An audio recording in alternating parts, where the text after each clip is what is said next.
Comunidade Luso-Asiático assina a declaração dele, onde estabelece a Associação Comunidade Luso-Asiática.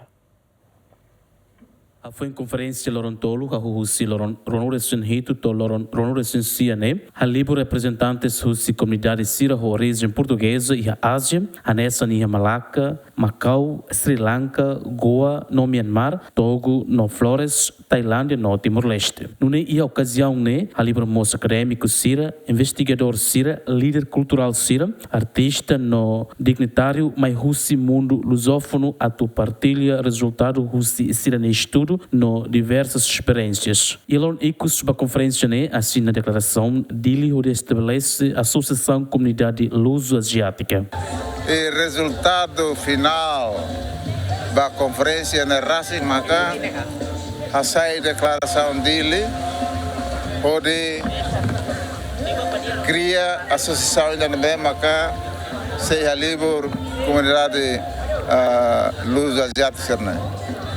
Declaração a associação é objetivo hard.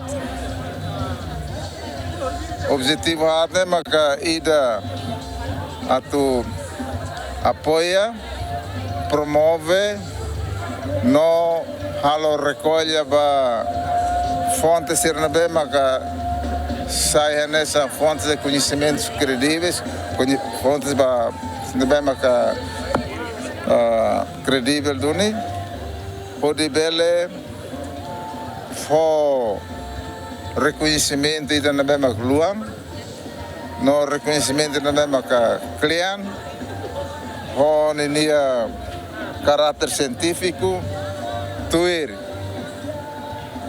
cultura, no etnia, comunidade e etnia.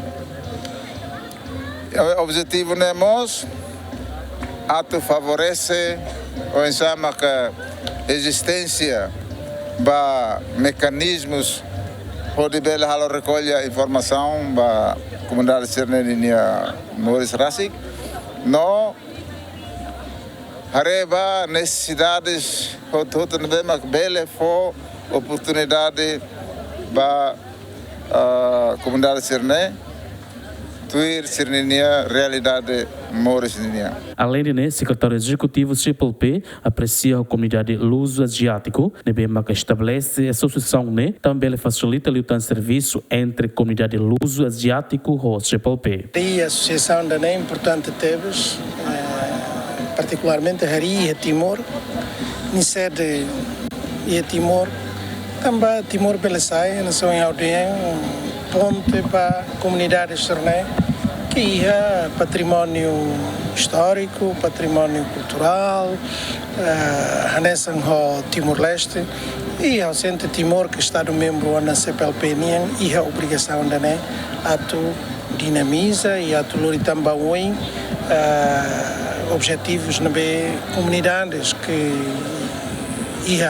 Besiquita, comunidades luso-asiáticas, e serem aspirações para tu lá o remoto e a tempo bom objetivos que é nessa. A PCC originalmente funda a Malacca e a tinha reunião nacional. O objetivo atual livre comunidade CNB agora se mantém herança portuguesa no laço cultural e a região asiática Tomac. A diária de semanas, GMN.